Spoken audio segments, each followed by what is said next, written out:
Hello दोस्तों, कैसे हो आप सब। आशा है कि आप अच्छे होंगे। आज हम सीखेंगे एक महत्वपूर्ण पाठ के बारे में जिसका नाम है परासरण। ध्यान दीजिए, हम लोग परासरण दाब नहीं सीख रहे हैं, सिर्फ परासरण सीख रहे हैं। परासरण क्या होता है इसके बारे में देखते हैं। विलायक का कम सांद्रता वाले विलयन से अधिक सांद्रता वाले विलयन की ओर अर्धपरागम्य झिल्ली से प्रवाह परासरण कहलाता है। आप परिभाषा में क्या लिखोगे, जो परासरण की परिभाषा होती है उसमें क्या लिखोगे, विलायक का कम सांद्रता वाले विलयन से अधिक सांद्रता वाले विलयन की ओर अर्धपरागम्य झिल्ली द्वारा, जो कि अर्धपरागम्य झिल्ली द्वारा प्रवाह होता है ना, उसे ही परासरण कहते हैं। आइए देखते हैं कैसे होता है, ये कहानी क्या है। देखिए, ये हमारा बन गया एक बर्तन, ठीक है। ये हमारा बन गया एक बर्तन और इसके बीच में हमने डाल दी अर्धपरागम्य झिल्ली। इसे क्या कहेंगे, ये हमारी एक झिल्ली पड़ गई, इसका नाम देंगे अर्धपरागम्य। क्या नाम देंगे, अर्धपरागम्य। अर्धपरागम्य ये झिल्ली हो गई। यहाँ पे जो हमने विलायक लिया है, ये विलायक लिया है, ठीक है। ये विलायक एक कम सांद्रता वाला है। क्या है, विलायक। विलायक ले लिया कम सांद्रता वाला। आपको दिख रहा होगा ये टुकड़े हैं, इनके बीच की दूरी कितनी है। और यहाँ पे जो हम लोगों ने लिया है, यहाँ पे एक कम सांद्रता वाला विलयन है, ठीक है। ये विलयन कैसा है, कम सांद्रता वाला विलयन है, ठीक है। बन गया कम सांद्रता वाला विलयन। तो क्या होता है, विलायक का कम सांद्रता वाले विलयन से अधिक सांद्रता वाले विलयन की ओर, ठीक, प्रवाह। तो यहाँ पे कम सांद्रता है, यहाँ पे अधिक सांद्रता है। तो ये विलयन के अणु है ना, ये इस अर्धपरागम्य झिल्ली से होकर इसमें चले जाएंगे, ठीक है। ये विलायक भाई साहब थे, इन्होंने खूब बढ़िया से अपना बुरिया बित्तर बांध के खूब बढ़िया से मसाला बनाया और बोले कि हमारे पास ये जो है ना ये विलायक है ना, ये कम सांद्रता वाला विलायक। इधर ज़्यादा सांद्रता को हम लोग मान लेते हैं चीनी। क्या मान लेते हैं, चीनी का घोल। चीनी का घोल। चीनी का घोल कैसा हो गया, जैसे रसगुल्ले, मिठाई, जलेबी, ये टाइप के बनाने वाले क्या हो गए, चीनी का घोल। जो इधर वाली साइड है ना, ये चीनी का घोल हो गया और इधर हमारा जो है पानी हो गया। क्या हो गया, पानी हो गया। इन भाई साहब ने खूब बढ़िया से मटके में पानी भरा और बीच में अर्धपरागम्य झिल्ली डाली और यहाँ पे इन्होंने क्या किया, एक दूसरे भाई साहब थे, इन्होंने चीनी वाला अपना घोल बनाया रसगुल्ले बनाने के लिए, मोटू भाई साहब ने। तो क्या हो गया, तो इनका जो पानी था वो यहाँ इसमें आने लगा, ठीक है। क्योंकि पानी के जो अणु थे, पानी के अणु दूर थे, पानी के अणु दूर थे और इसके अणु नज़दीक थे।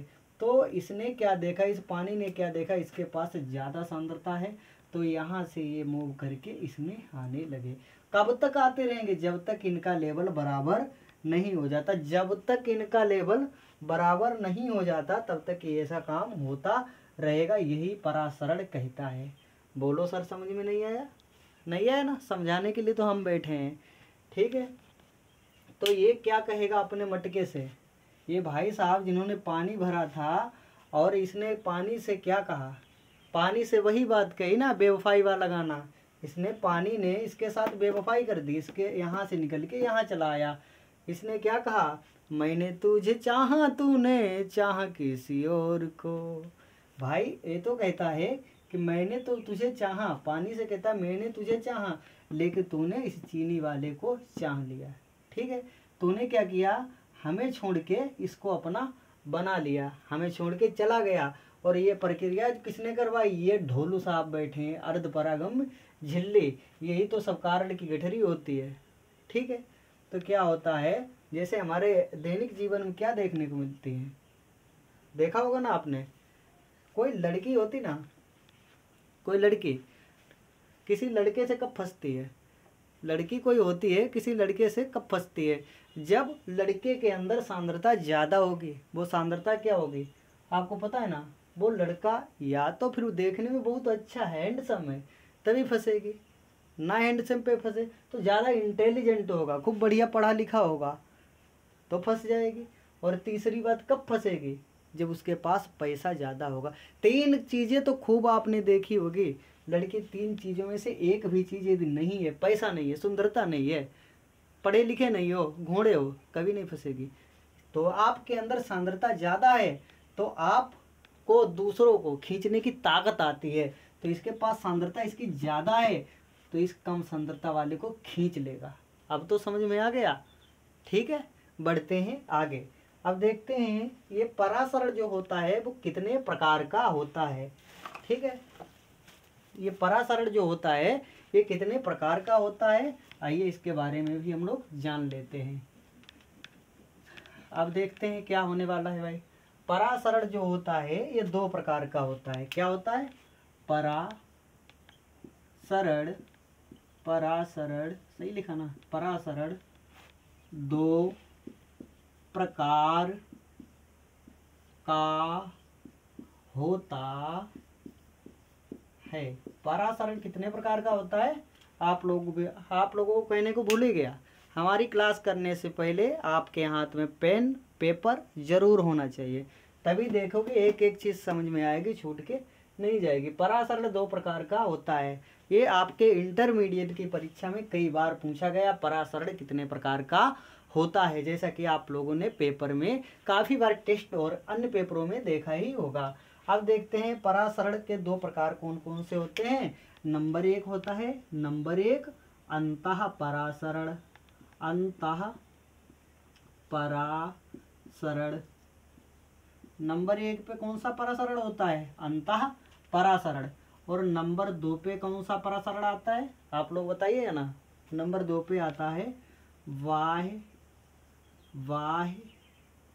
परासरण, बाह्य परासरण। नंबर 1 पे कौन सा परासरण आता है, अंतः परासरण, और नंबर 2 पे आता है बाह्य परासरण।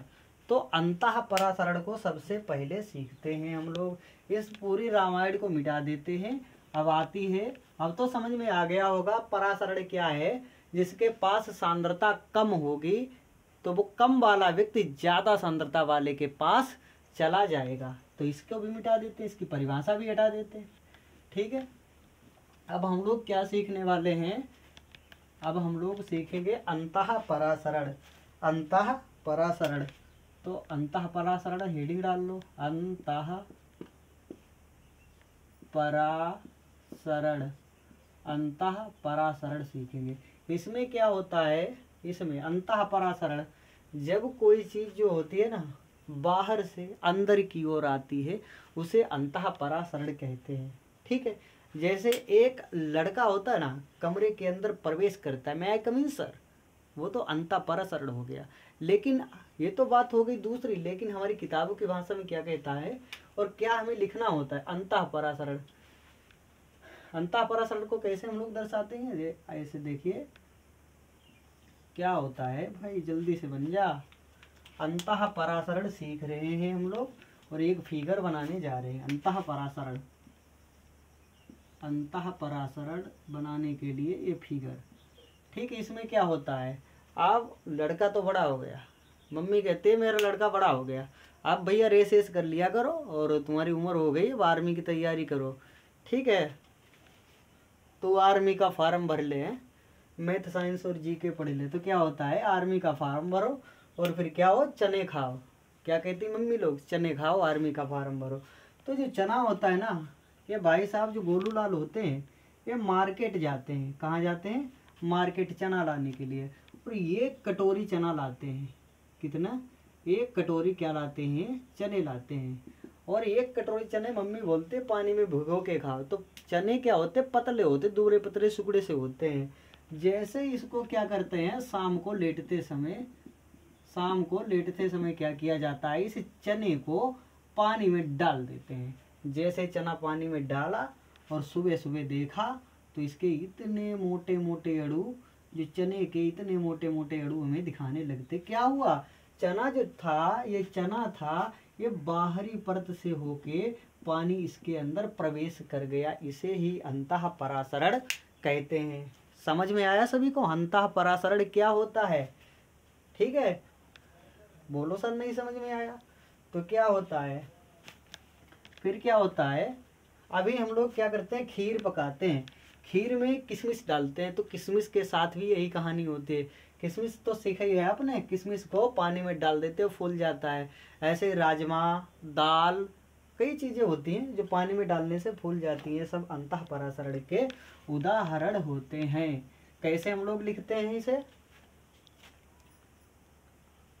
कैसे लिखते हैं?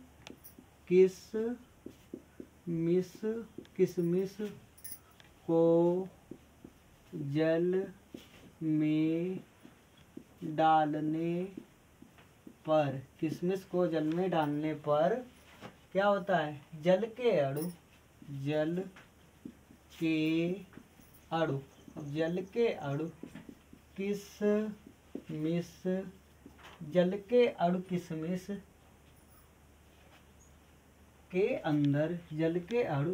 किशमिश के अंदर बाह्य परत से होकर किशमिश को जल में डालने पर जल के अणु किशमिश के अंदर बाह्य परत से होकर आ जाते हैं। और क्या होता है? किशमिश क्या होती है? फूल जाती है। किशमिश फूल जाती है। ठीक है, ऐसी प्रक्रिया किसके साथ होती है? दाल राजमा, ठीक है, दाल राजमा, और क्या होता है? दाल राजमा चना, क्या होता है? चना। इन सभी के जो परासरण होता है वो अंतः परासरण होता है। आइए देखते हैं, आशा है कि अंतः परासरण भी आप सभी को समझ में आ गया होगा और आज के बाद नहीं भूलोगे, जैसा कि मेरा वादा था। ठीक है, अब देखते हैं बाह्य परासरण क्या होता है। बाह्य परासरण क्या होता है, ठीक है, इसके बारे में भी हम लोग चर्चाएं करते हैं। डाल देते हैं बाह्य परासरण, क्या डालते हैं हेडिंग? बाह्य परासरण, बाह्य परासरण। अब कौन सा परासरण सीखेंगे हम लोग? बाह्य परासरण। अब बाह्य परासरण क्या होता है इसके बारे में जरा हम लोग देखते हैं। बाह्य परासरण में क्या होता है? अंगूर को सांद्र चीनी में, अब क्या होता था पहले, क्या हमने बनाया, पहले हमने एक बर्तन बनाया, पहले हमने क्या किया, एक बर्तन बनाया, और इस बर्तन में क्या कर दिया हमने? अंगूर डाल दिया। क्या डाला भाई? दिख नहीं रहा, इसे हटाएं। एक हमने बर्तन बनाया, ठीक है, इस बर्तन में हमने एक अंगूर डाल दिया, बर्तन में अंगूर डाल दिया, और बर्तन में अब की बार हमने क्या भरा है? बर्तन में हमने अब की बार कुछ और भर दिया, पानी नहीं भरा।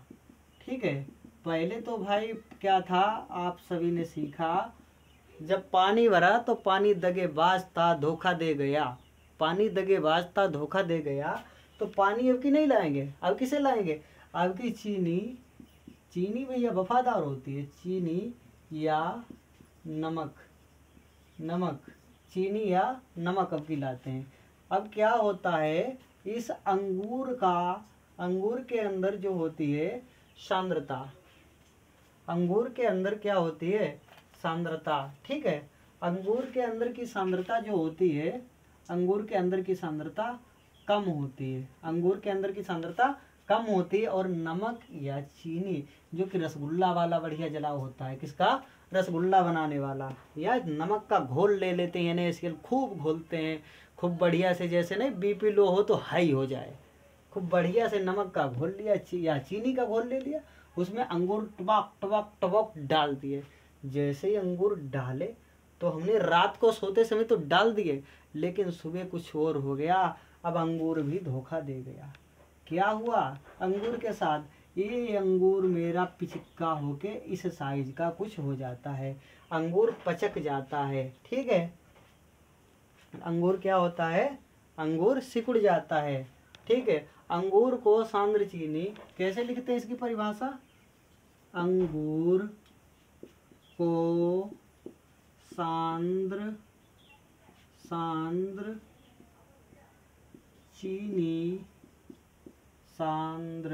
चीनी या नमक के घोल में क्या होता है, में डालने पर।